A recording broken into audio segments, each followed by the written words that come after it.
এবার সরাসরি ভবানী ভবনের দিকে নজর রাখতেই হবে, কারণ ভবানী ভবনে অভিষেক বন্দ্যোপাধ্যায় সই জাল তদন্তে ফের জিজ্ঞাসাবাদের মুখে অভিষেক বন্দ্যোপাধ্যায়। এবং এর আগে আমরা দেখলাম যে প্রায় 5.5 ঘন্টা জিজ্ঞাসাবাদ করা হয়েছিল অভিষেক বন্দ্যোপাধ্যায়, কিন্তু আজ আমরা দেখলাম নির্ধারিত সময়ের আগে অর্থাৎ 11:43-এ ভবানী ভবনে অভিষেক বন্দ্যোপাধ্যায় পৌঁছন এবং 11:49-এ রেজিস্টারে সই করে ভিতরে ঢোকেন অভিষেক বন্দ্যোপাধ্যায়। ভবানী ভবনে প্রথমে বাড়ি থেকে বেরোন অভিষেক বন্দ্যোপাধ্যায়। যদি আমরা দেখি টাইমিংটা, যদি দেখি 11:39, তখন কালীঘাটের বাড়ি থেকে বের হন অভিষেক বন্দ্যোপাধ্যায়। ঠিক সেই মুহূর্তের 11:43 ভবানী ভবনে পৌঁছন অভিষেক বন্দ্যোপাধ্যায়। সেই মুহূর্তের ছবিও দেখাচ্ছি আপনাদের, যে মুহূর্তে ভবানী ভবনে পৌঁছন এবং 11:49 রেজিস্টারে সই করে ভিতরে ঢোকেন অভিষেক বন্দ্যোপাধ্যায়। এবং এখন ঘড়ির কাঁটায় 5:15। এখনো পর্যন্ত জিজ্ঞাসাবাদ পর্ব চলছে। কি আপডেট? প্রায় 6 ঘন্টা অতিক্রান্ত। আমার সঙ্গে আমার প্রতিনিধি অনুপ রয়েছে। অনুপ,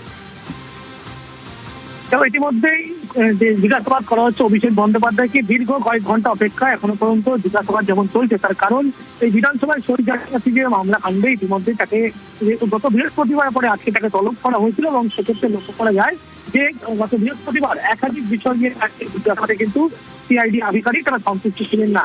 এর পরবর্তী ক্ষেত্রে বলা হয় আজকে সকাল পরবর্তী সময় ঠিক 12টা নাগাদ যাতে সিআইডি দপ্তরে হাজির হন এবং আসার পরবর্তী ক্ষেত্রে তাকে জিজ্ঞাসাবাদ করা হচ্ছে। সিটের যে তদন্তকারী আধিকারিক তারাই কিন্তু জিজ্ঞাসাবাদ করছে। মূলত যে কয়েকটি বিষয় জিজ্ঞাসাবাদ করছে, 70 জন বিধায়ক যে বিধানসভায় যারা সই করছে বিরোধী দল নির্বাচনে, সেক্ষেত্রে লক্ষ্য করা যায় যে একাধিক সই জালের অভিযোগ ছিল, এমনটা স্পষ্ট তারা অভিযোগ করেছিল। পরবর্তী ক্ষেত্রে যখন তদন্ত সিআইডি নেয়, তারপরে একাধিক বিধায়কের সঙ্গে যোগাযোগ করেছিল এবং যখন সেই বিধায়কের সঙ্গে যোগাযোগ করে তারা কয়েকজন বিধায়ক, যেমন বাহারুল ইসলামের মতো বিধায়ক জ্যামিন পূর্বে, তারা জানায় তিনি কিন্তু বিধানসভা উপস্থিত ছিলেন না, তিনি কোনো সই করেননি। তাহলে সই তবে করলো কে? তাহলে এর পরবর্তী জানতে পারে যে বেশিরভাগ সংখ্যক বিধায়ক বেঞ্চে উপস্থিত ছিল না, কিন্তু সই হয়েছিল। তাহলে কার নির্দেশ? অভিষেক বন্দ্যোপাধ্যায় কোনো নির্দেশ দিয়েছিলেন সই করার জন্য, না কার নির্দেশ হয়েছিল? এই সমস্ত বিষয় জানার জন্য যারা জিজ্ঞাসাবাদ করা হচ্ছে।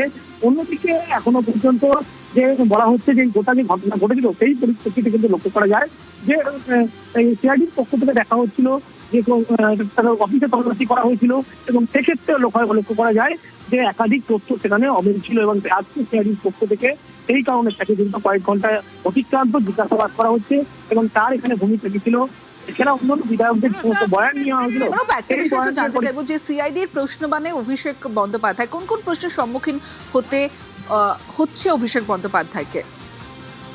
এবং অভিষেক বন্দ্যোপাধ্যায়কে যে সমস্ত প্রশ্নের সম্মুখীন হতে হচ্ছে সেগুলো হচ্ছে বারবার কিন্তু বলা হচ্ছিল যে 70 জন বিধায়কের কথা। 70 জন বিধায়ককে যে অনুপস্থিত বেশিরভাগ সংখ্যককে জানতে পেরেছিল, কিন্তু সই করলো কে? কার নির্দেশ হয়েছিল এখানে? তাই নয়, 6 তারিখের মিটিং রেজলিউশনের বুকের কথা বলা হচ্ছিল, তার তথ্য সন্ধান করার চেষ্টা করা হচ্ছিল। অভিষেক বন্দ্যোপাধ্যায়ের তল্লাশি হয়েছিল, একাধিক জায়গায় তল্লাশি হয় এবং অভিষেক বন্দ্যোপাধ্যায় কিন্তু এই রেজলিউশন বুকের জন্যই জিজ্ঞাসাবাদ করা হয়েছিল গত বৃহস্পতিবার। সেদিনকে কিন্তু কোনো রকম তথ্য বা এই সমস্ত নিয়ে আসছিল একাধিক বিষয় তাকে রেজলিউশন বুক আনতে বলা হয়েছিল, যদিও তিনি এখনো জমা দিয়েছেন কিনা এখনো স্পষ্ট নয়। সেদিনকে তিনি জানিয়েছিলেন গত বৃহস্পতিবার এই সমস্ত বিষয় তিনি জানেন না বলে একাধিক প্রশ্নের উত্তর এড়িয়ে যায়। কিন্তু অন্য যে বিধায়ক, ক্যানিং পূর্বের বিধায়ক বাহাদুর ইসলামের মধ্যে, তারা কিন্তু জানিয়েছিল যে তারা বিধানসভায় অনুপস্থিত ছিল, তাহলে সই কার হয়ে করলো? এই সমস্ত তথ্য যারা বারবার তাকে জিজ্ঞাসাবাদ করা হচ্ছে, বয়ান বিরোধাপি করা হচ্ছে এবং বিরোধী দল নেতা কিভাবে মিটিং হয়েছিল, কে হবে ঠিক হয়েছিল এবং কিভাবে আলোচনা, কোথায় বৈঠক হয়েছিল তিনি কি জানেন, যেহেতু তিনি দলের সাধারণ সম্পাদক। এই সমস্ত বিষয় নিয়ে তাকে একাধিক এই প্রশ্নের সম্মুখীন কিন্তু সকাল থেকে এখনো পর্যন্ত হতে হচ্ছে বলে এমনটাই সিআইডি সূত্রে খবর। বেশ, ইডিসিআইডি সরাসরি চাপে অভিষেক বন্দ্যোপাধ্যায়। পরপর 3 দিন তদন্তকারীদের তলব। আজ সই জাল তদন্ত, সিআইডির তলব। আগামীকাল নিয়োগ দুর্নীতিতে ইডি হাজিরা। মঙ্গলে ডিজে মন্তব্যে ফের ভবানী ভবনে তলব। 3 মামলায় 3 দিন অভিষেককে তলব।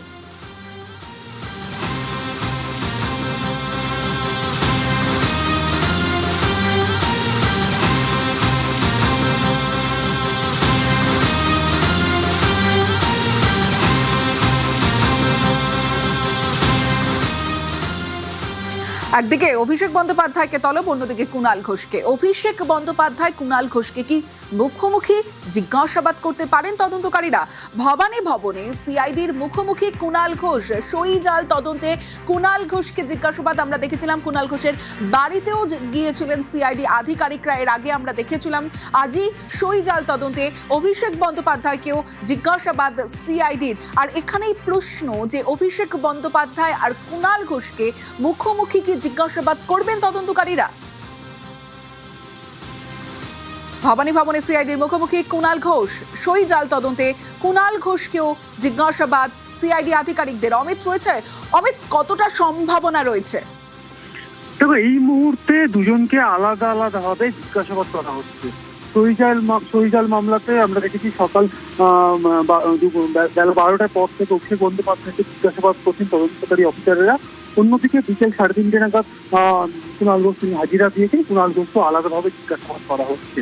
মূলত যে বিষয়গুলো আমরা জিজ্ঞাসাবাদ করা হচ্ছে দুজনকে আলাদাভাবে, কিন্তু বিষয় কিন্তু একটি, যে 6 তারিখে যে বৈঠক হয়েছিল সেই বৈঠকে কি সিদ্ধান্ত হয়েছিল, বৈঠকে যে সিদ্ধান্ত নেওয়া হয়েছিল সেই সিদ্ধান্ত রেগুলেশন নোটবুককে রেডি প্রস্তুত করা হয়েছিল, কতজন বিধায়ক ছিলেন, কতজন বিধায়ক অনুপস্থিত ছিলেন। পরবর্তী সময়ে 19 তারিখ যদি সই করার কথা বলা হচ্ছে, তাহলে 19 তারিখে যে বৈঠক আবারও যে বৈঠক রাখা হয়েছিল সেদিন প্রত্যেককে ডাকা হয়েছিল কিনা, সেদিন কারা ছিলেন, 20 তারিখ যে চিঠি জমা দেওয়া হয় অধ্যক্ষের কাছে, সেই চিঠি সম্পর্কে বিধায়করা প্রত্যেকে অবগত ছিলেন কিনা, এই বিষয়গুলো নিয়ে কিন্তু সকাল থেকে আমরা দেখি একদিকে যেমন অভিষেক বন্দ্যোপাধ্যায়কে জিজ্ঞাসাবাদ করা হচ্ছে, অন্যদিকে কুণাল ঘোষকে জিজ্ঞাসাবাদ করা হচ্ছে। অতীতে 3জন বিধায়কের আলাদা স্টেটমেন্ট রেকর্ড করা হয়েছে, কুণাল ঘোষের স্টেটমেন্ট আগেও রেকর্ড করা হয়েছে, এবং আজকে সহযোগীদের কুণাল ঘোষ হাজিরা দিয়েছেন ভবানী ভবনে। সেক্ষেত্রে এই মুহূর্তে একদিকে যখন অভিষেক বন্দ্যোপাধ্যায়কে আলাদাভাবে জিজ্ঞাসাবাদ করা হচ্ছে, অন্যদিকে কুণাল ঘোষকে জিজ্ঞাসাবাদ করা হচ্ছে, সেক্ষেত্রে মুখোমুখি বসিয়ে জেরা করা হবে, জিজ্ঞাসাবাদ করা হবে কিনা তার কোনো সম্ভাবনা রয়েছে কিনা। তবে এই মুহূর্তে যেহেতু আলাদাভাবে জিজ্ঞাসাবাদ করছে, সেক্ষেত্রে জিজ্ঞাসাবাদের থেকে যে সমস্ত তথ্য উঠে আসছে, যদি দেখা যায় যে সেই সমস্ত বিষয় নিয়ে ক্রস ভেরিফিকেশন করার প্রয়োজন রয়েছে, বা যদি মনে করেন সিআইডি কর্তারা যদি মনে করেন যে কোনো বিষয়ের উত্তর পাওয়ার ক্ষেত্রে দুজনকে যদি একসঙ্গে বসালে উত্তর পাওয়া যেতে পারে, তাহলে কিন্তু দুজনকে পাশাপাশি বসিয়ে যেটা জিজ্ঞাসাবাদ করা হতে পারে। তবে এই মুহূর্তে দুজনকে আলাদাই জিজ্ঞাসাবাদ করছেন তদন্তকারী আধিকারিকরা। আজকে অভিষেক বন্দ্যোপাধ্যায় সেখানে রয়েছে, আমি শুনেছি ওনাকে ডেকেছেন, উনিও নিশ্চয়ই সহযোগিতা করছেন। আমাকে একবার এই নিয়ে ওনারা জিজ্ঞাসা করেছেন, আমি প্রশ্নের উত্তর দিয়েছি এবং আমার মনে হয়েছে তারা সন্তুষ্ট। হয়তো আরো কিছু প্রশ্ন এসেছে, আমার যেতে বলেছেন, আমি যাচ্ছি, আমি নিশ্চিতভাবে সহযোগিতা করব। আমার সই আমারই, ফলে আমার কোনো অন্যায় নেই, আমার কোনো অপরাধ নেই, আমার কোনো অনিয়ম নেই, আমার কোনো চাপও নেই। সইজাল তদন্তে অভিষেক কুণালকে তলব সিআইডির। কটাক্ষ বিজেপি বিধায়ক সজল ঘোষের।